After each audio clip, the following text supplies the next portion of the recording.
The Couch Potato by Jory John and Pete Oswald.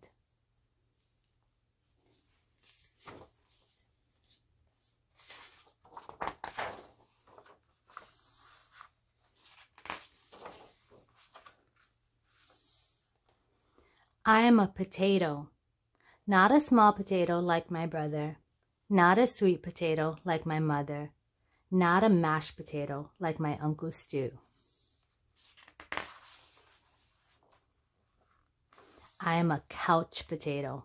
Oh yeah, it's true. My favorite place to slouch is on the couch. I spend all my free time sitting in this exact spot. Why would I ever leave this comfy, cozy couch? It's got everything a potato could need. See? I have this, and this, and this, and one of these, and those, and this, and that, and these. Oh, and this. Check it out. This button activates a gadget that fetches me snacks whenever I want. Bam! Impressed? And I don't have to move an inch. Much easier than going to the kitchen.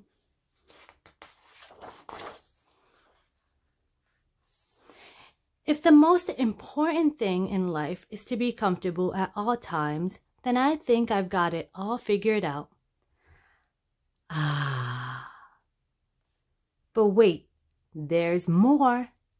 I haven't revealed the absolute best part about my whole setup.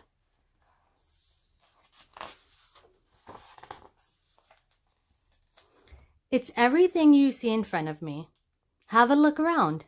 Take it all in. Pretty spectacular, right? Yes, it's a sea of shimmering screens, from wall to shining wall. What joy, what bliss. These screens feature my favorite shows. This screen has all my unanswered messages. These screens are where I play video games. And this screen is a live stream of my friend, my best spud for life.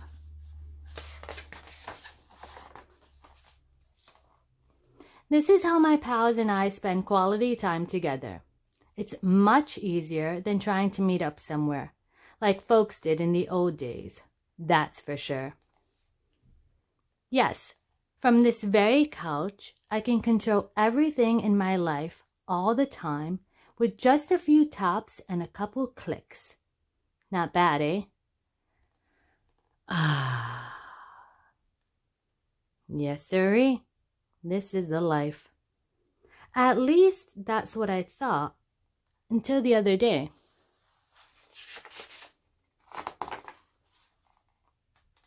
Something strange happened. It was a knock at the door. It was a delivery.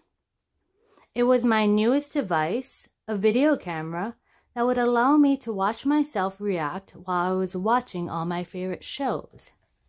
All I had to do was plug it in and my room, nay, my kingdom, would be complete. But suddenly,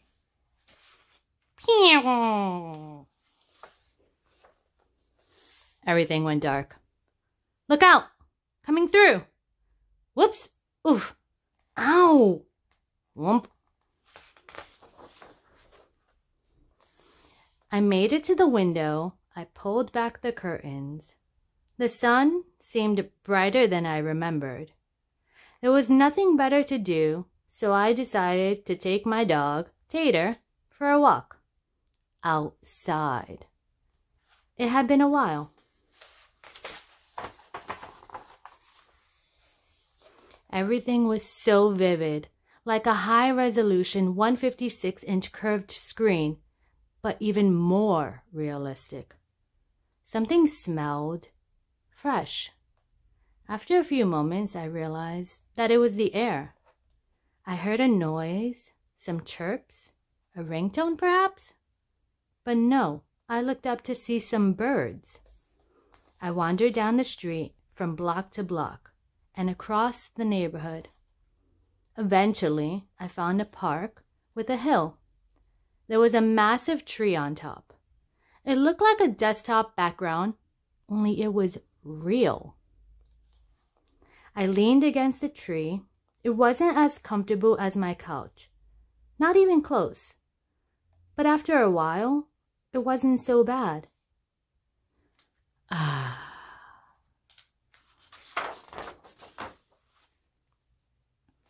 Any worries about the power outage and what I might be missing drifted away. I wasn't thinking about my favorite shows or my unanswered messages or anything else really. I noticed the stillness, the view, the sky, the clouds, the sunset, and those colors. My goodness. It took a while because there was no fast forward option, but eventually the sun sank below the horizon.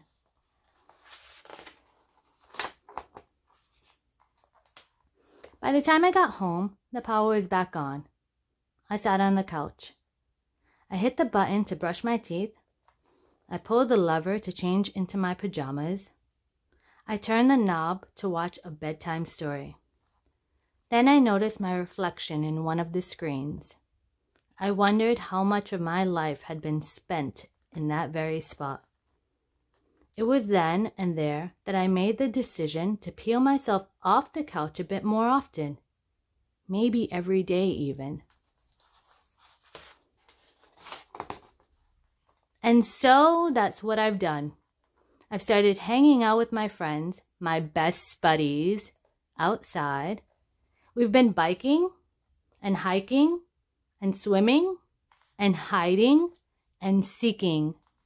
Sometimes we have snacks and play board games. Sometimes we talk all day. We might watch the clouds. There's no big plan.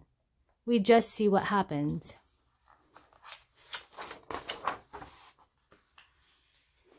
It makes me wonder, what if I don't always need to be totally comfortable? What if I'm happier when I have a better balance between my gadgets and the world outside? Because it turns out that I'm more than just a couch potato. I'm an amusing potato. I'm a smart potato.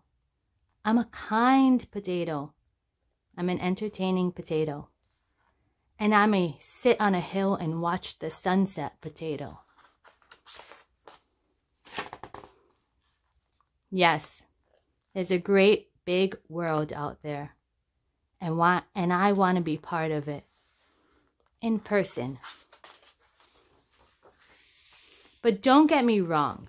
At the end of a long day, after I've run and played and talked and laughed with my friends, I still think it's awfully nice to slouch on the couch.